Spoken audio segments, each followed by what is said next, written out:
When you're talking about children, we met Gavin, and it was a great privilege to meet Gavin because he's had a lot of suffering in his life. Yeah. When Gavin was there, he talked about the fact that he shares your bedroom. Yes. Can you understand why people would worry about that? Because they're ignorant.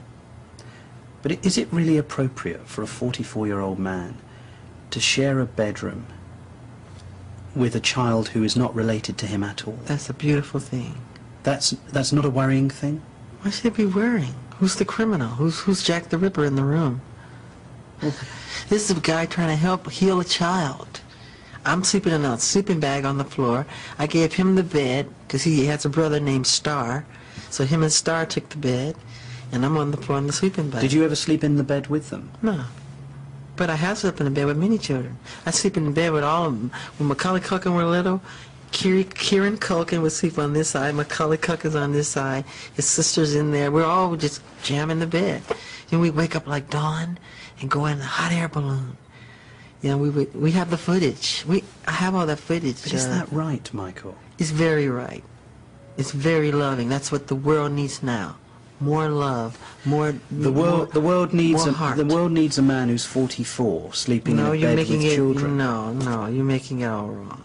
Well, tell me, help me. Because what's wrong with sharing a love?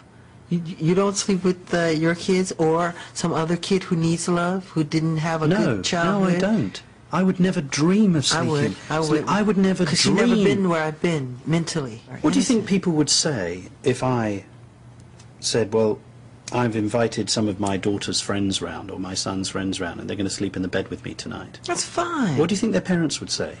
If they're wacky, they would say you can't. But if you're close family, like your family, you know them well, but Michael, I wouldn't like my children to sleep in anybody else's bed. Well, I wouldn't mind if I knew the person well, and if I'm very close to Barry Gibb, Paris and Prince can stay with him anytime. My children sleep with other people all the time. And you're happy with that? Fine with it. They're honest. They're sweet people. They're not Jack the Ripper. I suppose the problem for many people is what happened in 1993, or what didn't happen. What didn't happen. Just cast your mind back. What was that like when you first heard the allegations that were being made against you? It was shocking, and I'm not allowed to talk about this by way of law. So, but how did you feel about what was being said? I'm not asking you to talk about what was said. I was shocked because God knows in my heart how much I adore children. But isn't that precisely the problem, that when you actually invite children into your bed, you never know what's going to happen? But when you say bed, you're thinking sexual. They make that sexual. It's not sexual.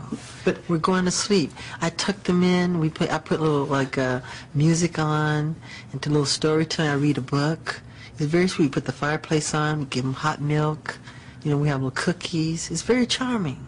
Very sweet. Sure. It's what the whole world should do. The reason that's been given for why you didn't go to jail was because you reached a financial settlement with the family. Yeah. I don't want to do a long, drawn-out thing on TV like O.J. and all that stupid stuff. And it wouldn't look right. I just said, look, get this over with. I want to go on with my life. This is ridiculous. I've had enough. Go.